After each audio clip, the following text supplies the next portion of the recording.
FIFA উইন্ডোতে European play of ফাইনালে ইতালির আরেকটি বিশ্বকাপ স্বপ্ন ভেঙে যায়। টানা তৃতীয়বারের মতো বিশ্বকাপের মূল পর্বে জায়গা করে নিতে ব্যর্থ হয় চারবারের বিশ্ব চ্যাম্পিয়নরা। তবে এই ম্যাচটি শুধু ইতালির ব্যর্থতার গল্প নয়, বরং এর ভিতরে লুকিয়ে আছে বসনিয়া ও হার্জেগোভিনার দীর্ঘ ইতিহাস আর ফিরে আসার এক অনন্য কাহিনী। 1992 সালে যুগোস্লাভিয়া থেকে স্বাধীনতা অর্জনের পরে শুরু হয় বসনিয়ার নতুন পথ চলা।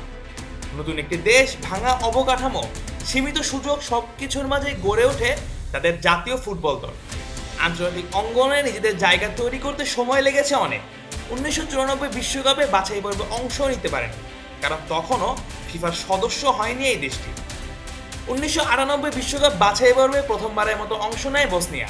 নিজেদের মাঠে খেলার সুযোগ না থাকায় নিরপেক্ষ ভেন্যুতে খেলতে হয়েছে, যা তাদের পথকে আরও কঠিন করে তোলে। তবুও ধীরে ধীরে শক্তি সঞ্চয় করে দলটি 2006 বিশ্বকাপে বাছাই পর্বে তৃতীয় স্থান অর্জন করে তারা, এবং স্পেনের মতো শক্তিশালী দলের বিপক্ষে ড্র করে নিজেদের সামর্থ্যের জানান দেয়। আর 2010 সালে প্রথমবারের মতো বড় কোনো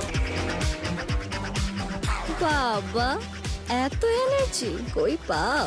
এই পাওয়ার চুমুকে অ্যাকশন টুর্নামেন্টের প্লে অফে ওঠে বসনিয়া।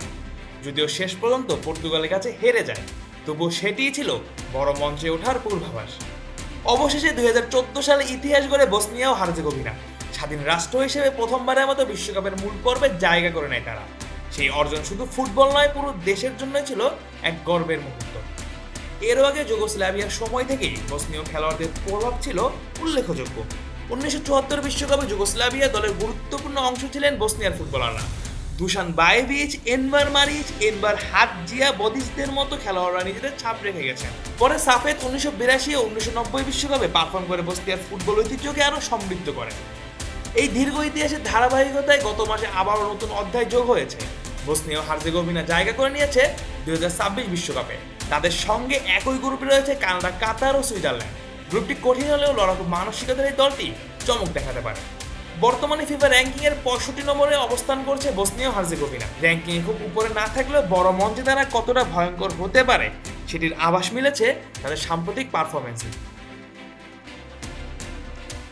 আর এভাবেই অতীত থেকে উঠে এসে বিশ্ব ফুটবলের মানচিত্রে নিজেদের জায়গা করে নেওয়ার যে যাত্রা, সেটি বসনিয়াকে আলাদা করে তোলে।